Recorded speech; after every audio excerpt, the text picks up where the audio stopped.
amanah ni skandal muda. Syarat je ke kecil dalam Aceh benar 7 buah syarat. Yang pertama umur 40 tahun, kerana Rasulullah diangkat menjadi Rasul umur 40 tahun. Baik kamu ke kecil tamat SMA benar umur 40 tahun. Dia punya hana tabui kitab tauhid salah tamarik je ke kafir. Yang kedua hana tabui kitab fiqh uruh dalam salah but jahil. Yang kelima hana tabui kitab tasawuf urut kepajuh bangki-bangki. Yang keempat hana tabui elemen mantai tiada tuh dan tika. Orang Aceh puat bawah elemen wajib malam maka kebunan Tuhan puat dalam negeri Aceh. Tak pilih Tuhan puat 12 dua perkara nak takun Tuhan 12. Tak pilih Tuhan puat 32 perkara nak takun Tuhan 30 kepada Tuhan puat. Soal jika kita ditanyai orang dari mana asal kata Tuhan puat dalam negeri Aceh, jawab bahawa asal kata Tuhan puat dalam negeri Aceh, orang Aceh puat bawah elemen wajib malam maka kebunan Tuhan puat. Hana bak negeri Gop yang na bak negeri Aceh cukup buat ada istiadat ni dan ya. Maka Iskandar Muda hemat putra Aceh Raya asli tidak berkena rubaya pidi.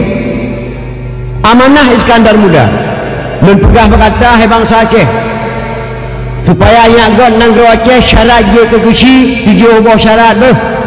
Syarat je ke kuci dalam sebuah-sebuah kampung mana 7 buah syarat tu.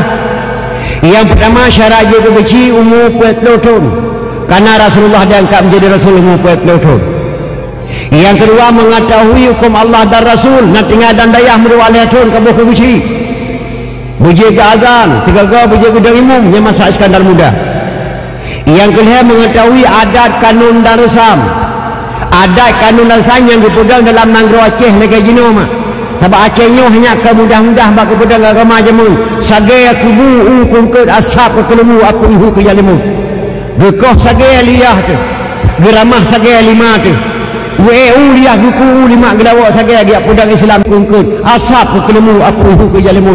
Gede broh langge buku asap pada waktu hana ke lemu dalam Jepang dalam Belanda. Baikkan tubuh jamu apa ihu ke jalimu. Gelayu jara bak apa ihu gerahuk muka bak ke pedang negara maka ke mudah-mudah. Besi dia ke pecat itu haput hukum ada Aceh jamu. Dia pecat itu haput mudah-mudah. Yang jenuh mah cukup tersesalkan kamu seluruh Aceh.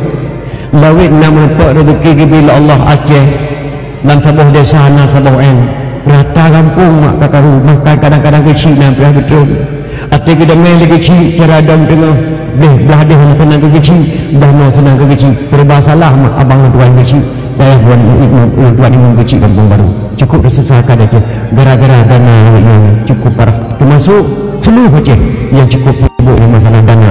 Waktu Aceh ni orang kian bertahan dana aman mak jenis selama dana berkata. Maka mudah-mudahan tu harap ditironya baik sampai tu batingkannya supaya nangkat negara rubainya bertahan. Jadi yang keput dicin yang keput orang yang baik-baik mantan rakyat, mantan ketua pemuda, mantan pensiunan pegawai negeri, mantan tokoh masyarakat berfungsi orang yang baik-baik. Yang kelima dicintai oleh masyarakat dan dicintai masyarakat. Gonyan galak ke masyarakat, masyarakat galak ke gonyan. Yang keenam dicintai kebaikan, galak babu yang gagal. Bagus terang waktu buci, badawah waktu buci, baru meninggal waktu buci. Lam terawih, heplo malam nak buci di menasa, hana halangan kecuali sakit. Yang ketujuh, gejauhi kejahatan, babu yang buruk-buruk getulak lagi buci. Yang buci masa Iskandar Muda nak lupa apa kata. Dah dijauhi kejahatan waktu kita bulan puasa lu harap mak dan ayah yang muda ajak merasa dan malah rapat lu beri dia berkatanya nyoleh malam tu kamu lagi terawih. Yang pertama lu pegah bak anak muda-muda dalam bulan puasa baik kapeh pakai dalam bulan puasa sebulan penuh nak dengar baik nak kegiatan sebelum selesai terawih dia uri inang yang nak namanya hajat ajak merasa baik nak kudip tipi dalam rumah sebelum terawih selesai nak dengar. Anak muda menyokapeh batai bapak penjaga segala selesai terawih. Long tungku Abraman siap putra ngeci.